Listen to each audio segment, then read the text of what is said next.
الحمدللہ رب العالمین والصلاة والسلام علی سید الانبیاء والمرسلین اما بعد فاعوذ باللہ من الشیطان الرجیم بسم اللہ الرحمن الرحیم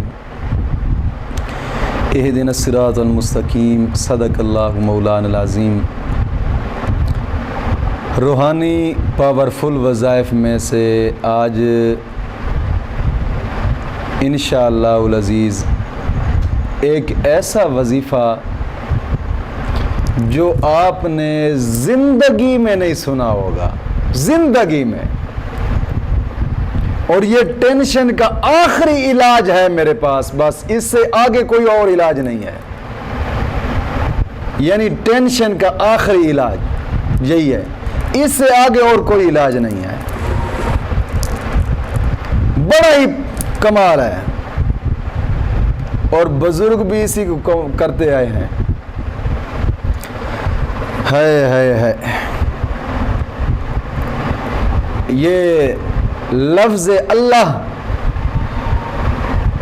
اس ٹینشن کا علاج ہے، لیکن وہ کرنا کیا ہے میں وہ بتاتا ہوں، لیکن ایک بات یاد رکھیں، وہ رب کہ جو انسان سے بڑا پیار کرتا ہے، بڑی محبت کرتا ہے، انتہا درجہ جہاں آپ تلاش نہیں کر سکیں گے اتنا رب پیار کرتا ہے انسان سے۔ انسان کو بھی پیار ہونا چاہیے، ایک قدم انسان اس کے پیار میں آگے بڑھائے، ایک قدم آگے بڑھائے۔ دیکھیں مولا فضل کتنا فرماتا ہے، کتنا فضل فرماتا ہے صرف ایک قدم آگے بڑھانے سے، صرف ایک قدم اپنے رب سے پیار کر کے تو دیکھیں، بڑی ہی وہ کریم ذات ہے، بڑی ہی وہ کریم ذات ہے۔ ایک مرتبہ داتا علی حجویری اپنی کتاب میں لکھتے ہیں، ایک شخص تھا اللہ رب العزت کی بارگاہ میں گناہ سے توبہ کرتا، لیکن اس کی توبہ ٹوٹ جاتی، پھر توبہ کرتا ہے، پھر توبہ ٹوٹ جاتی ہے، پھر توبہ کرتا ہے، پھر توبہ ٹوٹ جاتی ہے، پھر توبہ کرتا ہے، پھر توبہ ٹوٹ جاتی ہے۔ توبہ کرتا ہے لیکن توبہ ٹوٹ جاتی ہے، اس سے نفس غالب آ جاتا ہے، گناہ کر بیٹھتا ہے، پھر توبہ ٹوٹ جاتی ہے۔ اب تو توبہ کرنے کے نزدیک ہی نہیں آتا نا نوجوان طبقہ، توبہ کرنے کے نزدیک ہی نہیں آتا۔ وہ اللہ والے تھے، اور اللہ جس سے محبت کرتا ہے اس کو اپنی بارگاہ میں کھینچ لیتا ہے۔ توبہ کرتا تھا، پھر توبہ ٹوٹ جاتی تھی، پھر توبہ کرتا تھا، پھر توبہ ٹوٹ جاتی تھی۔ 70 مرتبہ اس نے توبہ کی اور 70 مرتبہ توبہ ٹوٹ گئی۔ اب نا ذہن میں خیال آیا، اب کس منہ سے یار توبہ کروں گا، کس منہ سے توبہ کروں گا؟ جو میں اتنی مرتبہ توبہ کرتا رہا، اس نے توبہ قبول کی، پھر توبہ کرتا رہا، یعنی ہر طرح کے بہانے سے میں نے مولا مجھ سے یہ غلطی ہو گئی، پھر توبہ ٹوٹ گئی ہے، مولا مجھ سے یہ غلطی ہوئی، پھر توبہ ٹوٹ گئی، مہربانی فرما معاف۔ 70 مرتبہ میں نے توبہ کی اور 70 مرتبہ توبہ ٹوٹ گئی، اب کس منہ سے میں توبہ کروں گا؟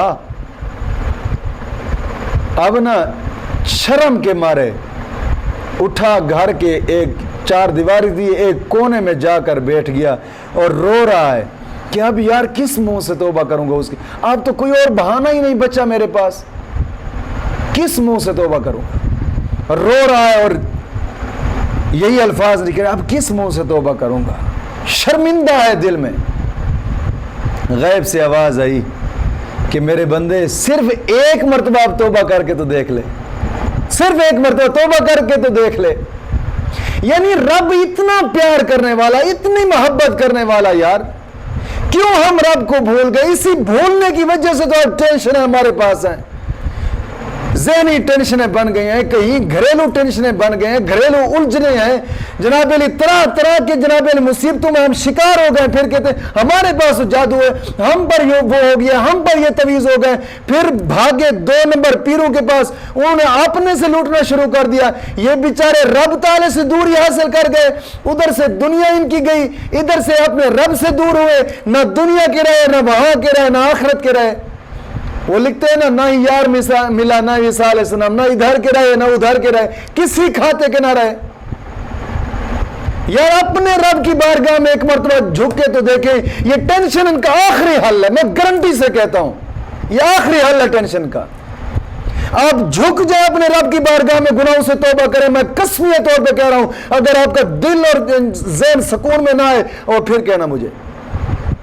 کمال ہے یار, اپنے رب کی بارگاہ میں جھک کر, وہ اتنا کریم ذات ہے, بڑا ہی کرم فرمانے والا ہے یار, بڑا ہی کرم فرمانے والا ہے. شیخ سعدی لکھتے ہیں, شیخ سعدی, مجھے ایک بات یاد آ گئی. آپ فرماتے ہیں کہ مولانا روم نے لکھا ہے, فرماتے ہیں ایک بادشاہ تھا, بادشاہ,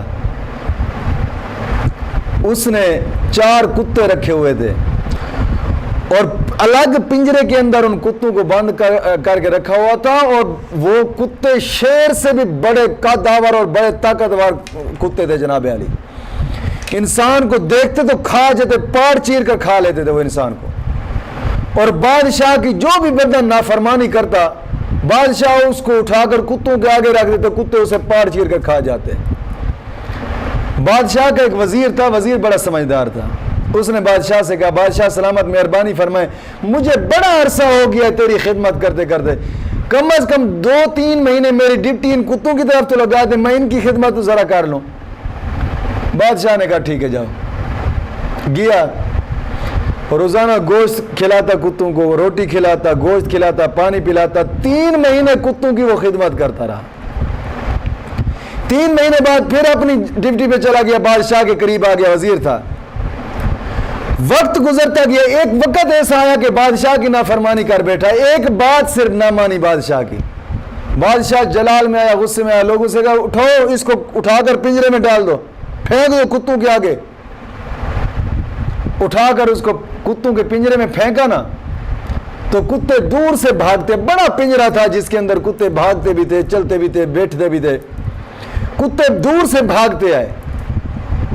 بادشاہ تو دیکھ رہا تھا, اب اس کو پاڑ چیر کر کھائیں گے, دیکھتے ہیں کیا کرتا ہے. میرے فرمان کی نافرمانی کرتا تھا, میرے حکم کی نافرمانی کرتا ہے. دیکھ رہے تھے وزیر بھی اور بادشاہ بھی, اب تماشا دیکھیں اس کا. دور سے کتے بھاگتے آئے, جیسے نزدیک آئے نا تو اس شخص کے قدموں میں گر پڑے. کتے قدم کو سونگتے ہیں, چومتے ہیں. بادشاہ حیران, یہی کتے ہر کسی کو پاڑ چیر کر کھا جاتے ہیں, اس کو تو کچھ نہیں کہا, الٹا قدم چومنے لگے. اس نے بادشاہ کی طرف دیکھا, اس نے کہا بادشاہ دیکھ, میں نے 35 سال تیری خدمت کی ہے, 35 سال, اور تو نے ایک بات نہیں مانی, ایک حکم کی خلاف ورزی ہوئی, اور تجھے اتنی شرم نہیں آئی کہ تو نے اٹھا کر مجھے کتوں کے آگے بھیج دیا ہے. 35 سال تیری خدمت کی ہے, اور ان کتوں کی 3 مہینے خدمت کی ہے, پھر بھی 6 سال بعد ان کے پنجرے میں آیا ہوں. اب بھی ان کو یاد ہے کہ یہ وہی شخص تھا جس نے ہمیں لقمہ کھلایا تھا. یار کتے ہو کر اپنے مالک کو پہچان سکے, انسان ہو کر مالک کو نہ پہچانے, یہ پھر انسان ہے؟ یہ تو کتوں سے بھی گیا گزرا ہے یار.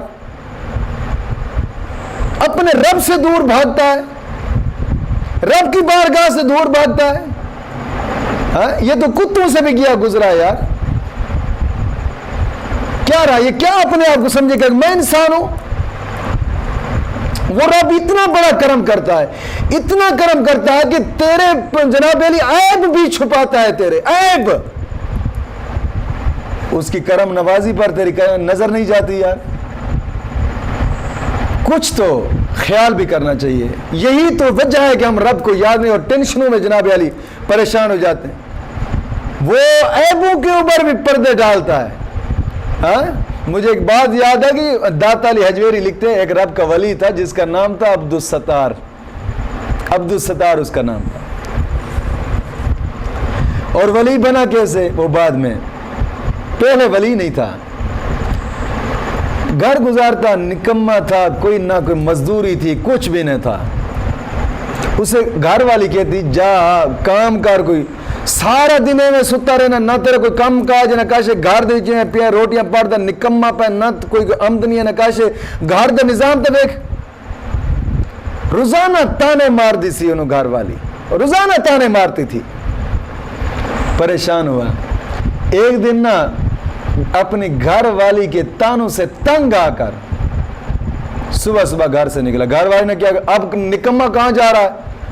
اس نے کہا میں جا رہا ہوں مزدوری پہ, مزدوری کرنے جا رہا ہوں, تو جو روزانہ کہتی ہے نکما ہے نکما ہے. نکل پڑا گھر سے, منہ کیا سیدھا جنگل کی طرف. جنگل میں گیا, وضو کیا, وضو کر کے بیٹھ گیا, نفل پڑے, گناہوں سے توبہ کی تھی, اور پھر منہ سے نکلنے لگا اللہ اللہ اللہ. دل بھی جھک گیا رب کی طرف, زبان سے لفظ بھی اس کا نکلنے لگا, دل بھی اس کی طرف جھک گیا. سارا دن اللہ اللہ کرتا رہا, سارا دن. شام ہوئی نا, گھر واپس آیا. گھر والی نے کہا مزدوری کدھر ہے؟ اب شرم کے بارے بتاتا تو نہیں ہے نا کہ مزدوری کرنے تو میں گیا نہیں تھا. گھر والی سے کہتا ہے آج مالک نے مزدوری نہیں دی, آج مالک نے مزدوری نہیں دی, اس لیے خالی ہاتھ لوٹ آیا. گھر والی کہنے لگی چلو ٹھیک ہے. صبح رات گزر گئی.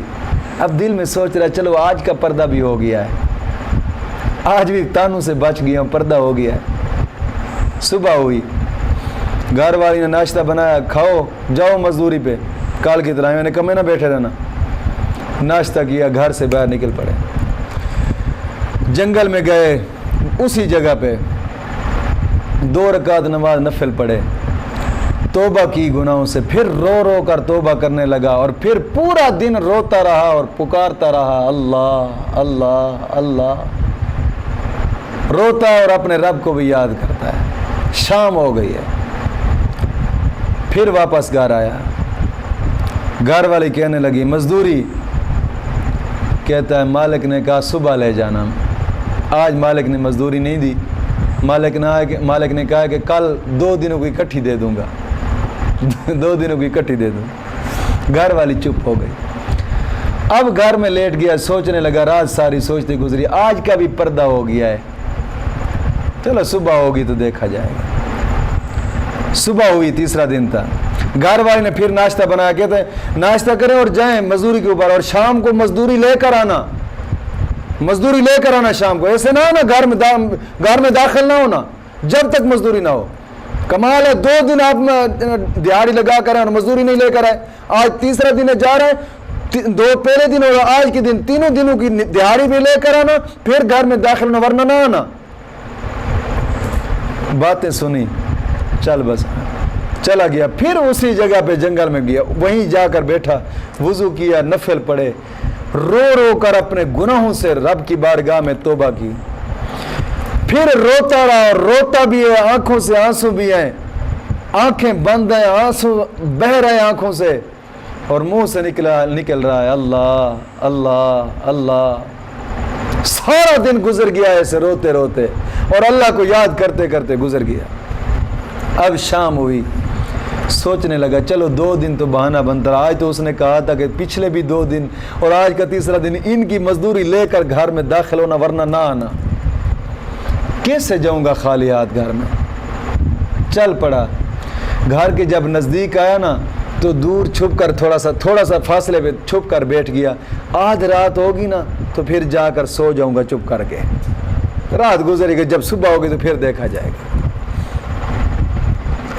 اب چھپا بیٹھا ہے, روتا بھی ہے, ذکر صرف وہی جاری ہے, لفظ اللہ اللہ اللہ, روتا بھی ہے, اور زبان سے اللہ نکل رہا ہے. آدھ رات ہو گئی. اب دروازہ تو حویلی کا بند ہے. باہر سے آیا, دیوار کے اوپر سے جھانک کر دیکھا تو سب سوئے ہوئے ہیں, بچے بھی اور بیوی بھی. گھر کے اوپر سے آہستہ آہستہ چھلانگ ماری دیوار سے, اور پاؤں آہستہ آہستہ رکھتا آیا. گھر کا دروازہ بھی نہیں تھا, غریب تھا. کمرے کے اندر جیسے داخل ہوا نا, تو دیکھتا ہے کافی سارا سامان پڑا ہے کھانے پینے کا. ایسے لگتا ہے جیسے پورا سال ہی گزر جائے گا, اتنا راشن جمع ہوا پڑا ہے. آ کر نا جیسے لیٹا چارپائی کے اوپر, بیوی کو جاگ آ گئی. اس نے دیکھا اور کانپنے لگا, بھی اب قیامت آ گئی ہے. پوچھے کہ 3 دن ہو گئے تو نے کیا ہے, اور پتہ نہیں کہیں سے ادھار لے کر یہ سامان منگایا ہوگا. ڈانٹ ڈپٹ ہوگی. بیوی اٹھی خوش ہو کر کہنے لگی عبدالستار کھانا پڑا, اٹھو میں کھانا گرم کر کے دیتی ہوں, کھانا کھا کے سوئیں. آج لگتا ہے کام کرتے کرتے بہت دیر ہو گئی آپ کو, کیونکہ آپ نے 2 دنوں کی جو 3 دنوں کی مزدوری تھی نا آپ کی, بڑا آپ نے کمایا, اتنا راشن آیا آپ کی مزدوری سے, دیکھ کے تو اسے ختم بھی نہیں ہوتا, پورے سال کا راشن ہوا ہے. خاموش ہو گیا, کہنے لگا کون لے کر آیا تھا؟ بیوی کہنے لگی جس کو آپ نے بھیجا تھا وہی تو آیا ہے راشن دے کر. آپ خاموش ہو گئے, چلو میرے رب نے میرا پردہ رکھ لیا ہے. کھانا کھایا, کھانا کھا کر خوشی کے سمائے سو گیا.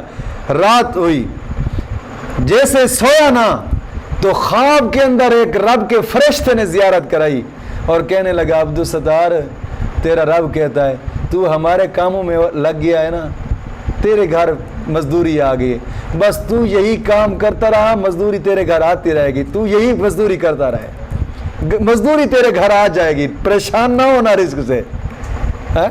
تو کماتے رہنا, دہاڑی لگاتے رہنا, تو یہی دہاڑی لگا, بس مزدوری تیرے گھر پہنچتی رہے گی, پریشان نہ ہوا کر.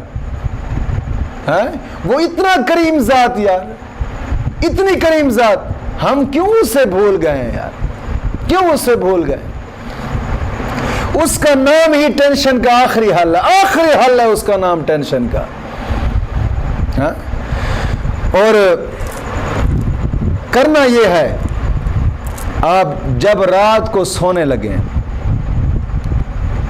جیسے سونے کے لیے لیٹ جائیں نا, لیٹ جائیں تو اپنے دائیں ہاتھ کی شہادت کی انگلی سے, اپنے دائیں ہاتھ کی شہادت کی انگلی سے اپنی پیشانی پر لکھیں لفظ اللہ, پیشانی پر. اور یہ پیارا نام بغیر اعراب کے لکھنا ہے, اپنی پیشانی کے اوپر بغیر اعراب کے لکھنا ہے, بغیر زبر زیر کے لکھنا ہے اپنی پیشانی پر, اور 66 مرتبہ لکھنا ہے رات کو سونے سے پہلے. 66 مرتبہ اپنی پیشانی کے اوپر لکھیں بغیر زبر زیر پیش کے, بغیر اعراب کے. 66 مرتبہ لکھیں, اور جب بھی لکھیں نا ایک بار لکھیں اور پھر زبان سے بھی لفظ اللہ جاری ہو اور دل بھی رب کی بارگاہ میں جھکے, یعنی تینوں کام ایک ساتھ ہو رہے ہوں. انگل سے لفظ اللہ لکھا جا رہا ہو, زبان سے لفظ اللہ نکل رہا ہو, اور دل رب کی بارگاہ میں جھکا ہوا ہو, تینوں کام ایک ساتھ ہی ہو رہے ہوں. 66 مرتبہ آپ اس نام کو لکھنا ہے, 66 مرتبہ اسی طریقے سے لکھیں. میں گارنٹی سے کہہ رہا ہوں چند دن آپ اس کو لکھیں گے انشاءاللہ العزیز, ہر قسمی پریشانی بھی دور ہو جائے گی, ہر قسمی ڈپریشن کے آپ مریض ہیں تو بالکل ذہن ٹھیک ہو جائے گا. میں کہتا ہوں پاگل شخص کے ذہن پر بھی لکھا جائے وہ بھی ٹھیک ہو جائے گا. لکھنا اسی طریقے سے ہے انشاءاللہ العزیز, لکھنا اسی طریقے سے ہے, دیکھنا اور پھر پریشانی کو دور ہوتے دیکھیں. چند دن لکھیں گے, میں گارنٹی سے کہہ رہا ہوں پریشانیاں دور ہو جائیں گی انشاءاللہ العزیز. مولا کریم دین متین کی سمجھ عطا فرمائے.